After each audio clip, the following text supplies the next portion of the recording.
Good morning. Yang Berhad, Datuk Sri Mustafa bin Muhammad, Minister in the Prime Minister's Department, Economics. Yang Berhad, Tuan Willy Mong, Deputy Minister of Plantation Industries and Commodities. Yang Berbahagia, Datuk Muhammad Nasir Ahmad, Chairman of CIMB Group Holdings.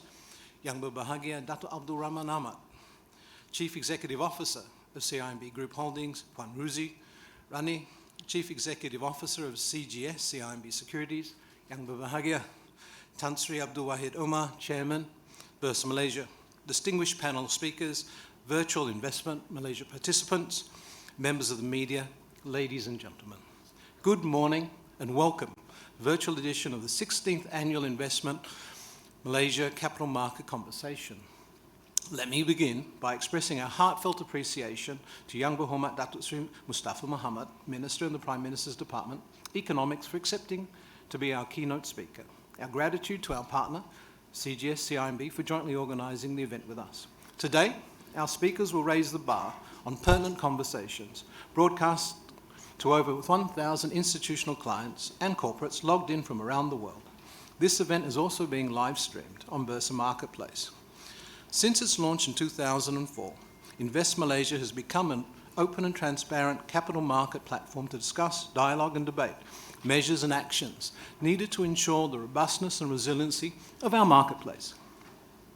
This year's theme, Recover, Advance, Sustain, will carry forward this tradition, aiming to address the steps being taken to recover from this COVID-19 pandemic and advances forward we must take to ensure the long-term sustainability of our marketplace.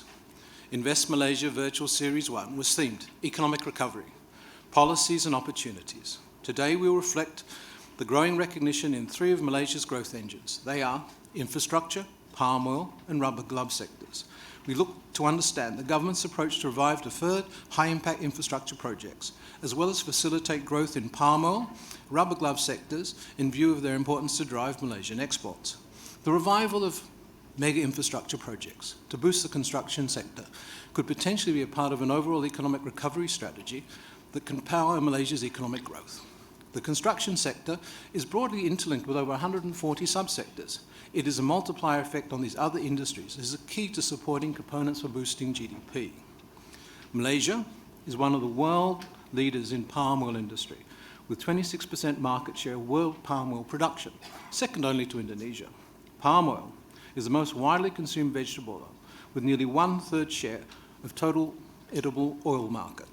According to World Bank data, Malaysia is the most forested emerging market amongst the top 100 economies, with 67.6% of land covered by forest. A study by OSS.org shows that oil palm trees are also 6 to 10 times more efficient in producing oil than temperate oilseed crops such as rapeseed, soybean, olives and sunflower. It is also worth noting that our four largest palm oil plantation operators, IOI, Genting Plantations, Sime Darby Plantation and Kuala Lumpur Kapong, have attained acceptance to ESG Validating Index. Malaysia is in a strong, sustainable position for doing right things. The renewed commitment to B20 biodiesel policy will have the potential of bringing the palm oil back to its glory days. Finally, the rubber gloves industry has been a key beneficiary of COVID-19. Recognised as a global leader, Malaysia supplies 67% of medical gloves to the world. In 2019, global demand for rubber gloves was 263 billion pieces. This is expected to grow by 25% in 2020 to 330 billion pieces. Moving forward, the industry is poised to experience an elevated long-term growth as a result of the heightened awareness of personal hygiene and to meet the growing need of the healthcare industry around the world. Ladies and gentlemen, Malaysia has proven that it can move swiftly to address the challenges of COVID-19 posed to the health of all Malaysians and those residing in our country. By stabilising the economy and providing a path forward for our country's businesses to sustain their operations is equally paramount to put us on the right path towards a full recovery. Our Finance Minister, just 2 weeks ago, at the first instalment of Invest Malaysia, clearly defined the 3 stimulus measures implemented to keep the economy rolling forward.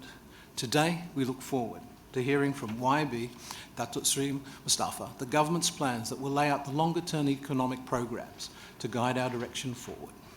Ladies and gentlemen, at Bursa, we have been steadfast in our intent to ensure the continued reliable access to the capital market for immediate and long-term market confidence during these uncertain times. Our capital market has remained resilient as we continue to take a prudent approach to ensure continued stability. Our benchmark index has recovered to pre-COVID-19 levels. Indeed, we have a strong base for which to talk about the sustainable road ahead. In 2007, Bursa Malaysia took a bold step forward to drive the ASEAN leading sustainability agenda in our marketplace by mandating CSR reporting for PLCs. We reached another milestone in our sustainability journey in 2014, when the exchange introduced the first exchange-driven FTSE for Good ESG index. The hurdle for entry to the index is high, but I'm proud to say we have 73 companies listed on the Bursa Malaysia that have met the globally benchmark ESG criteria. This is a very impressive accomplishment.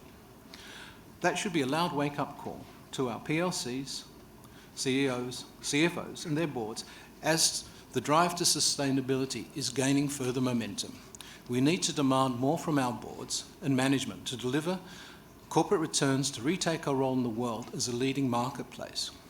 That does right, delivering sustainability-minded and substantive returns to our shareholders.